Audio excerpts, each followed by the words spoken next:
नमस्कार। फिर से हाजिर हूँ एक नई कहानी के साथ में। मैं हूँ राज। आप देख रहे हैं हाईवे 33।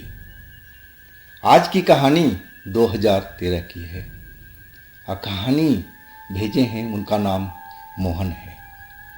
मोहन एक फैक्ट्री में चौकीदार थे, सिक्योरिटी गार्ड थे कंपनी की तरफ से। और उनकी उस फैक्ट्री में कोई दूसरी सिक्योरिटी की कंपनी के लोग भी काम करते थे। और एक रात जो उनके साथ में जो हुआ हम बताते हैं आगे कहानी में। लेकिन दोस्तों, अगर आप मेरे चैनल पर पहली बार जुड़े हैं और अभी तक मेरे चैनल को सब्सक्राइब नहीं किया है तो प्लीज़ कर लीजिए और साथ में बेल आइकन को ज़रूर दबाइएगा। और हाँ दोस्तों, अगर आपके पास भी ऐसी कोई घटना है, कहानी है जो आप मुझे भेजना चाहते हैं, बताना चाहते हैं, तो आप मुझे इंस्टाग्राम या मेरे व्हाट्सएप नंबर पर शेयर कर सकते हैं। तो शुरू करते हैं आज की कहानी। दोस्तों, मेरा नाम मोहन है। बात 2013 की। मैं एक हरियाणा की फैक्ट्री में काम करता था, गार्ड का। लेकिन मैं कंपनी की तरफ से था, मालिकों की तरफ से था। और उसमें और भी गार्ड थे, जो दो थे और जो दिन में मेरे साथ में काम करते थे, और दो थे नाइट में। और वो थे किसी दूसरी सिक्योरिटी कंपनी की तरफ से। और वो जो फैक्ट्री थी, लोग बताते थे कि ये फैक्ट्री हॉन्टेड थी।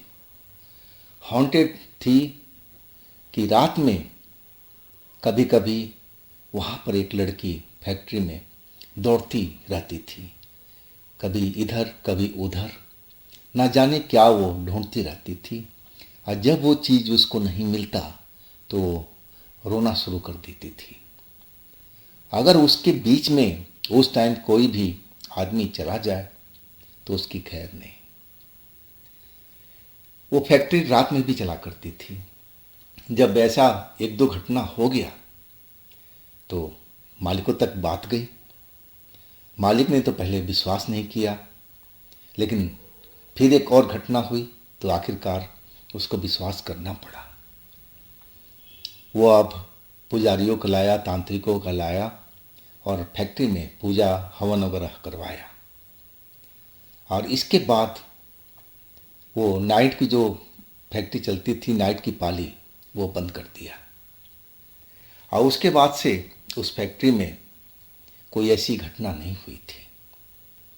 वैसे भी नाइट की पाली तो बंद ही हो गई थी। अब सिक्योरिटी गार्ड जो रहते थे वो तो गेट पर रहते थे। और वो जो लड़की दौड़ती भागती दिखाई देती थी वो फैक्ट्री के एरिया में। और उसी दौरान मेरी जो ड्यूटी थी उसी फैक्ट्री में थी, क्योंकि मेरे मालिक की दो और फैक्ट्रियाँ थी। तो जहाँ जहाँ देखते थे कि आदमी कम है तो वहाँ पर कभी कभी मुझे भेज दिया करते थे। और मेरी तो ड्यूटी एक दूसरी फैक्ट्री में थी, लेकिन कुछ दिनों के लिए मुझे इस जगह पर भेजा गया था, क्योंकि जो दिन वाला गार्ड था कंपनी के तरफ से जो था वो छुट्टी पर गया था। और तब मेरी ड्यूटी वहाँ लगी थी। लेकिन ये कहानी जो मैं आपको बताया हूँ, ये मुझे नहीं पता था। मुझे जरा भी पता होता तो मैं उस फैक्ट्री में रुकता ही नहीं। मेरी ड्यूटी तो दिन की थी, दिन की 8 बजे से लेकर के रात के 8 बजे तक। और 8 बजे के बाद में वैसे ही फैक्ट्री बंद हो जाती थी। सारे वर्कर, मैनेजर, सुपरवाइज़र सब अपने घर को चले जाते थे। और मैं भी 8 बजे मैं अपने घर की तरफ निकल जाता था। अब 8 बजे के बाद में जो नाइट की दूसरी शिफ्ट थी, जो सिक्योरिटी किसी कंपनी द्वारा भेजी गई थी, अब उनके लोग वहाँ पर रुकते थे। अब उनका देखभाल करना उनकी जिम्मेवारी थी। लेकिन अगले दिन वो सिक्योरिटी गार्ड जो कंपनी हमारे ऑफिस में लगी हुई थी, पैसों के लेन देन के चक्कर में वो गार्ड को हमारी फैक्ट्री में नहीं भेजा। हमारे मालिक से उसने पैसे की तगादा किया था पैसा बढ़ा करके। लेकिन मालिक जो थे हमारे कह रहे थे कि नहीं, अभी उसी पुराने रेट पर काम करना पड़ा था जिस पर एग्रीमेंट हुआ था। लेकिन उस सिक्योरिटी का मालिक मान नहीं रहा था। वो कह रहा था कि अब पैसा तो बढ़ाना ही पड़ेगा, और इसीलिए मालिक ने मना कर दिया कि ठीक है, आप अपनी सिक्योरिटी हटा लो, मैं दूसरी सिक्योरिटी लाऊंगा। अब फिर दूसरी सिक्योरिटी से बात भी मालिकों की हो गई थी। अब वो सिक्योरिटी तो कल आनी थी, लेकिन आज का जो नाइट था वो बिल्कुल खाली था, क्योंकि वो कंपनी ने सिक्योरिटी गार्ड को भेजा ही नहीं था नाइट के लिए। अब जो दिन वाले थे वो अपनी ड्यूटी करके, और उनको भी मालूम हो चुका था कि हमारी कंपनी ने यहाँ से अब अपनी सिक्योरिटी उठा लिया, तो वो भला क्यों नाइट वाले को इंतज़ार करे। वो भी चले गए और मुझसे बोले, भैया अब तो फैक्ट्री आपके हवाले है, क्योंकि आप कंपनी की तरफ से हो, आप कहाँ जाओगे। अब बात भी सही था। अब जिम्मेवारी मेरे ऊपर में आ गई थी रात की। जो हमारे सुपरवाइज़र थे वो कहने लगे कि मोहन, रात रात की बात है, संभाल लो। और कुछ पैसे भी दिए कि मोहन जा कर के होटल में खाना खा लेना और रात कैसे भी निकाल लो, कल से तो दूसरी सिक्योरिटी आ जाएगी, फिर दिक्कत नहीं होगा। अब तो हमारी सिक्योरिटी की ड्यूटी में कभी कभी ऐसा भी होता था, और मैं 10 बजे के आसपास जाके होटल पर खाना वाना खा करके अब फिर अपनी कंपनी में आ गया था वापस। अब मैं गेट पर बैठा हुआ था। अब कोई गार्ड तो हमारे पास में नहीं था, मैं पूरी कंपनी में अकेला था, और मैं ही अपने भविष्य के बारे में कुछ सोच रहा था कि क्या मेरी ज़िंदगी ऐसे ही सिक्योरिटी गार्ड में चलेगी या मैं कुछ आगे भी बढ़ पाऊँगा। अपने भविष्य के ताने बाने बुन रहा था।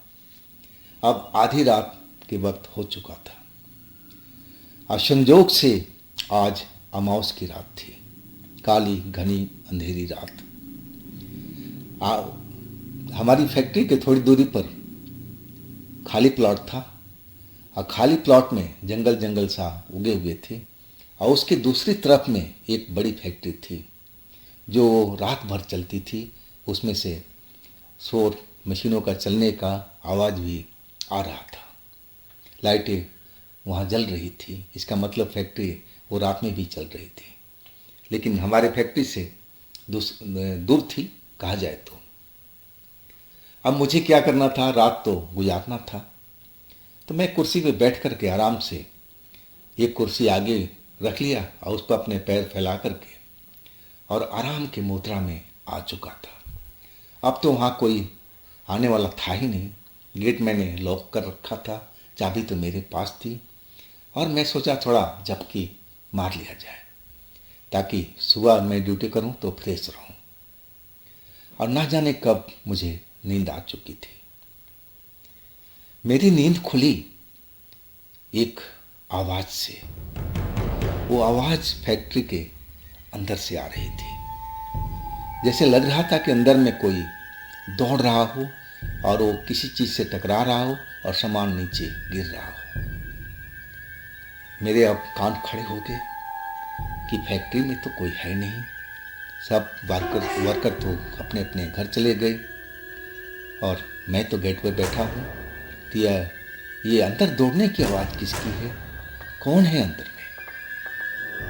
मैं थोड़ा सोच में पड़ गया था कि कहीं कोई चोर वोर तो नहीं घुस आया, क्योंकि उसकी फैक्ट्री के पिछले साइड भी एक छोटा सा गेट था, और वो गेट था ट्रांसपोर्ट वगैरह के लिए, कोई ट्रक वगैरह बैक साइड से माल उतारने के लिए। लेकिन वो गेट हमेशा बंद ही रहता था, जब कोई ट्रक आता था तब उसको खोला जाता था। और मुझे वही डाउट हुआ कि कहीं उस साइड से कोई चोर वोर तो नहीं घुस गया। अब मैं जल्दी से डंडा लिया, टॉर्च लिया, अब मैं फैक्ट्री के अंदर चल पड़ा। फैक्ट्री का जो गेट था, चाबी मेरे पास में थी। अब मैं आराम से ताले को खोला और दरवाज़ा खोल दिया। अंदर में पूरा अंधेरा था, क्योंकि लाइट तो बंद कर दिया गया था। मैंने ही बंद किया था। अब तो अंदर लाइट के काम थे ही नहीं। अब मैं अब खड़ा होकर के अंधेरे में ही कुछ सुनने लगा, आहट लेने लगा कि आखिर किधर से आवाज आ रही है, कौन दौड़ रहा है इसमें, क्या कर रहा है, क्या कोई मशीनों को चुराने की कोशिश तो नहीं कर रहा है। अब मैं अंधेरे में देखने की भरपूर कोशिश कर रहा था। टॉर्च बिल्कुल मैं नहीं जला रहा था। मुझे उस चोर को रंगे हाथ पकड़ना था। अगर मैं उस चोर को पकड़ लेता तो मेरी तरक्की तो पक्का ही था। कंपनी वाले जरूर मुझे सुपरवाइजर बना देते, और यही लालच मेरे मन में गिर गया था। मैं अब आहिस्ता आहिस्ता अंदर की तरफ जाने लगा, और वाकई में मुझे लग रहा था कि कोई दौड़ रहा है। लेकिन अब जो आवाज मुझे सुनाई दी तो मेरे कान और खड़े हो गए, क्योंकि जो आवाज दौड़ने की आ रही थी उसमें जैसे कोई लेडीज हो और वो पाजेब पहन रखी हो, क्योंकि उसके घुंघरू के रुक रुक की आवाज भी आ रही थी। अब मुझे पक्का कन्फर्म हो चुका था कि जो भी अंदर दौड़ रहा है वो तो लेडीज ही है, क्योंकि लेडीज ही पाजेब वगैरह का इस्तेमाल करती है। अब मैं बिल्कुल बीचों बीच फैक्ट्री के आ चुका था और एक मशीन के पास रुका हुआ था कि जब वो लड़की हमारे पास से गुजरे तो मैं उसको पकड़ लूं।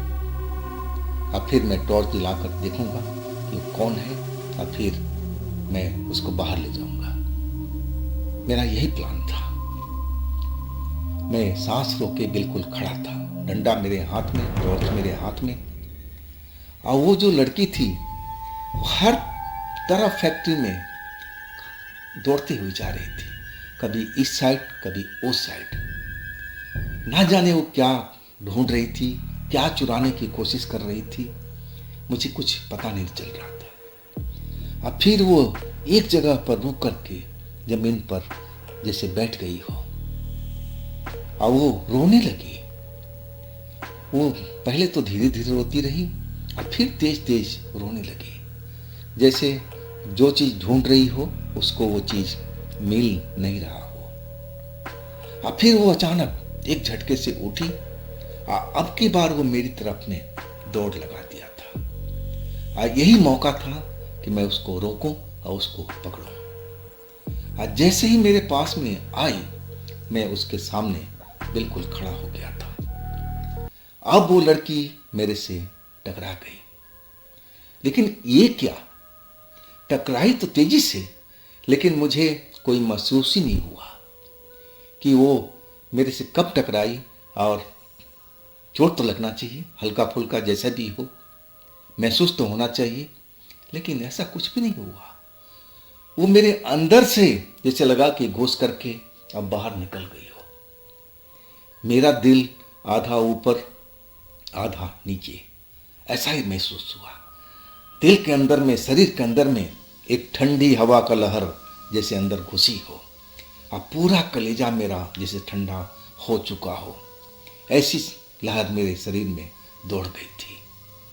अब मैं जहां खड़ा था बस वहीं खड़ा रह गया था। अब वो जो लड़की हमारे शरीर के अंदर से आर पार गुजर चुकी थी, अब वो पीछे से फिर रिटर्न हुई और फिर मेरे आगे आकर के खड़ा हो गई। उस अंधेरे में भी उसका जो चेहरा था, उसके जो कपड़े थे, वो बिल्कुल चमकते हुए दिखाई दे रहे थे। वो लड़की को मैं शक्ल देखा तो मुझे एहसास हुआ कि 20, 22 या 25 साल की उम्र की होगी। बड़े बड़े काले काले उसके बाल थे और सफ़ेद कपड़ों में वो दिखाई दे रही थी। अब वो जो मेरे सामने खड़ी हुई तो मैं उसकी आंखें देख करके सिहर गया था। अब वो आंखें फाड़ करके मेरी तरफ देखे जा रही थी। अब मैं उसकी जब आंखें देखा तो मुझे इतना तो यकीन हो गया था कि ये लड़की कोई आम लड़की नहीं हो सकती।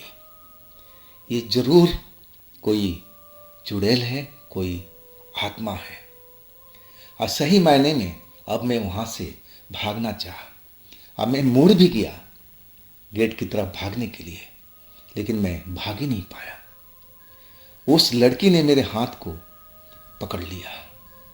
जब हाथ पकड़ा ना तो जैसे लगा कि मेरे पूरे शरीर में बिजली के झटका लगा हो, वो भी तेज।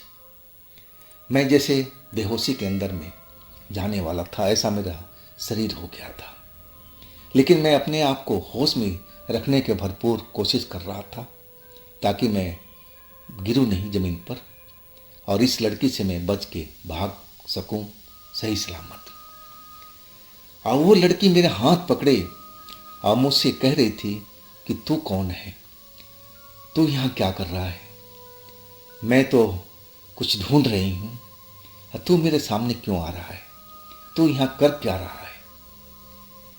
अब वो बोले जा रही है और मैं सुन रहा हूँ, लेकिन उसकी आवाज़ जैसे अब लग रही थी कि वो गहरे कुएं से बोल रही हो। मेरी हालत ही ऐसी पड़ी थी, मेरा दिमाग बिल्कुल काम नहीं कर रहा था। जैसे लग रहा था कि अब मुझ पर बेहोशी छाने वाली है। ऐसी ही मेरी हालत हुआ पड़ा था कि अब मैं ज़मीन पर गिर सकता हूँ कभी भी।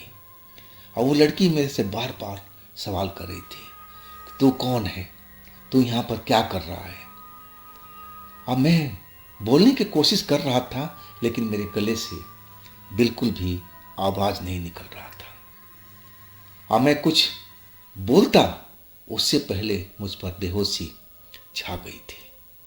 अब फिर मुझे होश नहीं रहा कि मैं कहाँ गिरा, मेरे साथ में क्या हुआ, कुछ भी नहीं मालूम। जब मेरी आँख खुली थी तो सुबह हो चुकी थी। अब मैं उसी जगह, उसी जहाँ पर मैं खड़ा था, फैक्ट्री के बीचों बीच, और वहीं ज़मीन पर गिरा हुआ था। सुबह हो चुकी थी और रात की घटना मुझे बिल्कुल याद था। मैं वो घटना भूला ही नहीं था। अब मैं उठ करके उस लड़की को देखने लगा कि वो लड़की कौन थी और उसने मेरे साथ में क्या किया। अब मैं उठ करके खड़ा हुआ। अब इतना तो समझ चुका था कि वो लड़की जो मेरे को हाथ पकड़ी थी, वो मेरे साथ में तो कोई अच्छा व्यवहार तो किया नहीं होगा। ज़रूर वो मुझे मारने की कोशिश किया होगा, मेरे साथ कुछ गलत करने का कोशिश किया होगा, ऐसा ही हुआ होगा। और सबसे पहले मैं उठ करके अपने शरीर को देखने लगा। मैं अपने हाथ पैर सब कुछ देखा कि सही सलामत है। मेरा सर भी सही सलामत है, मुझे कोई चोट नज़र नहीं आ रही थी। इसका मतलब मैं बिल्कुल सुरक्षित था। हाँ, लेकिन जब मैं खड़ा हुआ ना, तब मुझे कमजोरी महसूस होने लगी। जैसे लगा कि मेरे शरीर में बिल्कुल ताकत खत्म हो गई है।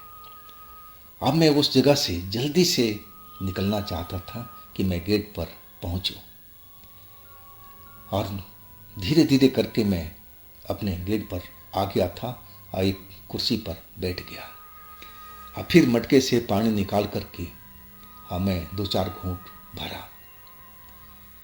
अब थोड़ी ही देर में जो हमारा सुपरवाइज़र था, तो उसकी बाइक हमारे पास गेट के अंदर पर आकर खड़ी हो गई। और वो हॉर्न बजाए जा रहा था और मेरा नाम लेकर के चिल्ला रहा था, मोहन मोहन दरवाज़ा खोलो। 7:30 हो गए हैं, अब पब्लिक जो वर्कर थे आते ही होंगे। लेकिन मेरे से उठा नहीं जा रहा था, इतनी कमजोरी मुझे हुई पड़ी थी।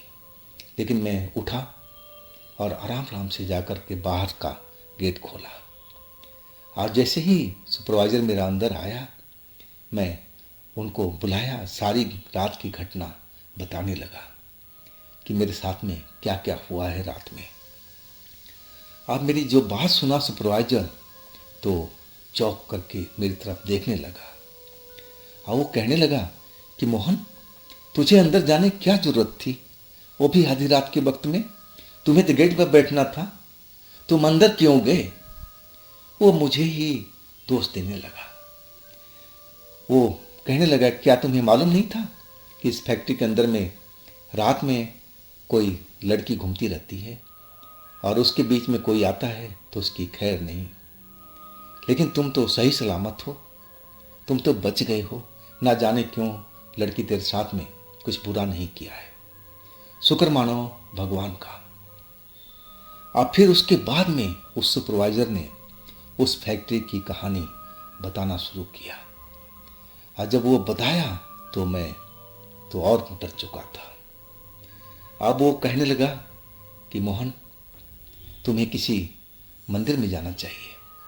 हो सकता है उस लड़की ने तुम्हारे साथ कुछ गलत किया हो। तुम ऐसा करो कि जब मेन रोड पर जाओगे ना, वहाँ पर एक बजरंग बली की मंदिर है और उसके पुजारी से जा कर के तुम मिलो, मेरी बात मानो। वो बोला कि मैं अब संभाल लूँगा, कोई टेंशन मत करो। और थोड़ी देर में नए गार्ड भी आ जाएंगे, तो अपनी नौकरी का टेंशन मत करो, वो मैं सब कुछ देख लूँगा। लेकिन तुम अब जाओ, अब मंदिर से होकर के अब तुम घर पर चले जाना, आराम करना और अगले दिन आना ड्यूटी पर। मैं सुपरवाइजर की सारी बात समझ गया था कि अब मुझे क्या करना चाहिए। अगर मुझे वाकई पता होता कि उस फैक्ट्री में रात में ऐसी कहानी चलती है तो मैं तो अंदर कभी नहीं जाता और ना रात में उस फैक्ट्री में रुकता मैं। न जाने वो गार्ड भी तो मुझे कुछ नहीं बता कर गए थे।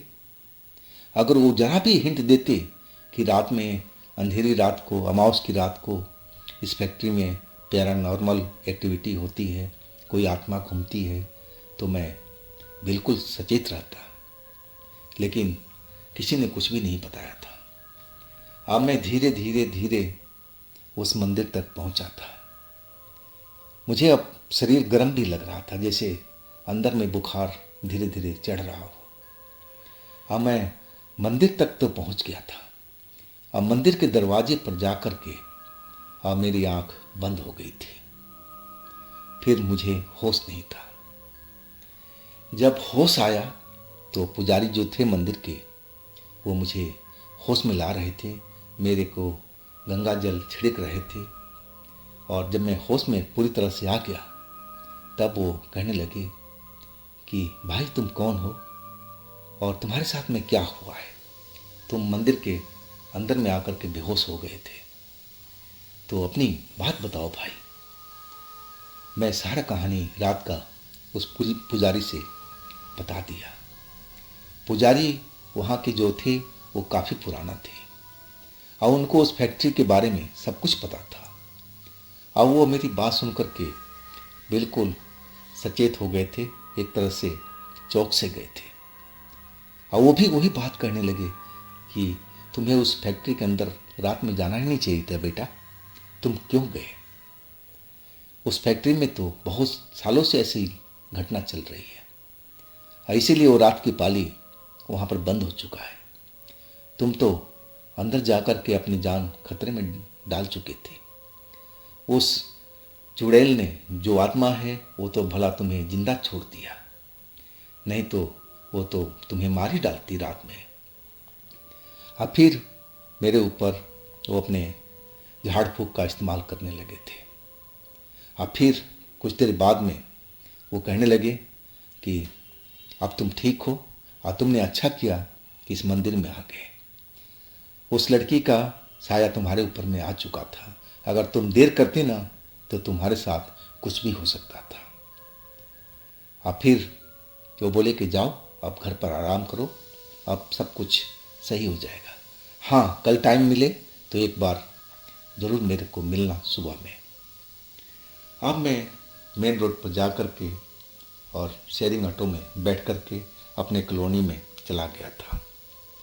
हाँ, झाड़ फूक के बाद में मेरा जो शरीर में जो ताकत पहले महसूस नहीं हो रही थी, वो धीरे धीरे महसूस होने लगी।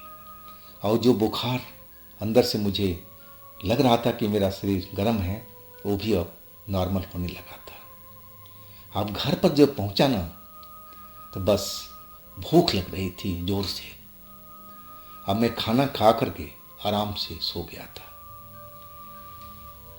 अगले दिन जब मैं सुबह हुई और तैयार होकर के मैं फैक्ट्री की तरफ चला तो सबसे पहले मंदिर में गया था। अब मंदिर में उस पुजारी से मिल कर के फिर मैं एक बार अपने शरीर को जांच करवाया। अब पुजारी ने फिर झाड़ फूँक किया था और फिर बोले कि नहीं, तुम्हारे ऊपर में कोई अब साया नहीं है, लेकिन बेटे उस फैक्ट्री में नौकरी करते हो ना, तो ध्यान रखना इन बातों को। रात के टाइम अगर ड्यूटी करो तो उस फैक्ट्री के अंदर कभी मत जाना। हाँ, गेट पर बैठो, वो गेट पर लड़की नहीं आती है, वो हमेशा फैक्ट्री के अंदर ही दौड़ती रहती है, और वो भी अमावस के आसपास की रातों में। एक आध दिन पहले से उसकी एक्टिविटी शुरू हो जाती है, जैसे जितना मुझे जानकारी है, और वो मुझे सचेत करने लगे थे। लेकिन मैं अपना सोच चुका था कि मुझे अब क्या करना था। अब मेरा जो प्रोग्राम था कि इस फैक्ट्री से हमें विदा लेनी थी, मुझे यहाँ पर नौकरी करना ही नहीं था, और वही मैंने किया। मैं उस जगह से ही नौकरी छोड़ दिया था। इस घटना को तो काफ़ी साल बीत चुके हैं, लेकिन जब भी दिमाग में ये घटना आता है तो मैं सिहर के रह जाता हूँ। न जाने उस रात को उस लड़की ने मेरे पर क्या दया दिखाया था कि मुझे वो जिंदा छोड़ दी थी। नहीं तो लोग बाग बताते थे कि जो भी उसके सामने आया वो सही सलामत नहीं रहा, वो आखिरकार मारा ही गया, कोई न कोई बीमारी से या फिर कोई ऐसी घटना उसके साथ में हुई कि वो मौत की नींद में सो गया। लेकिन मैं बिल्कुल सही सलामत था। शायद बजरंग बली की कृपा थी कि मैं सही टाइम पर बजरंग बली के मंदिर के अंदर पहुंच गया था। अब मेरी जान का रक्षा बजरंग बली ने ही किया है। तो दोस्तों, ये थी मोहन जी की अपनी आप बीती। अगर आपके पास भी ऐसी कोई आप बीती है, कोई घटना है, तो आप मुझे इंस्टाग्राम पर या मेरे व्हाट्सएप नंबर पर भेज सकते हैं, शेयर कर सकते हैं। और दोस्तों, मेरे दूसरे चैनल पर भी जाइए, उनमें भी अच्छी अच्छी कहानियाँ हमने डाल रखी है, तो उन कहानियों का भी आनंद लीजिए। चैनल का लिंक नीचे डिस्क्रिप्शन बॉक्स में दिया हुआ है, तो एक बार उन पर ज़रूर विजिट कीजिए, उन कहानियों को आनंद लीजिए। इस चैनल को भी अपना प्यार दीजिए, लाइक कीजिए, सब्सक्राइब कीजिए, शेयर कीजिए। और फिर हम मिलते हैं अगले रोज़ एक नई तरह की घटना में। आप लोग अपना बहुत ही ख्याल रखिएगा। नमस्कार।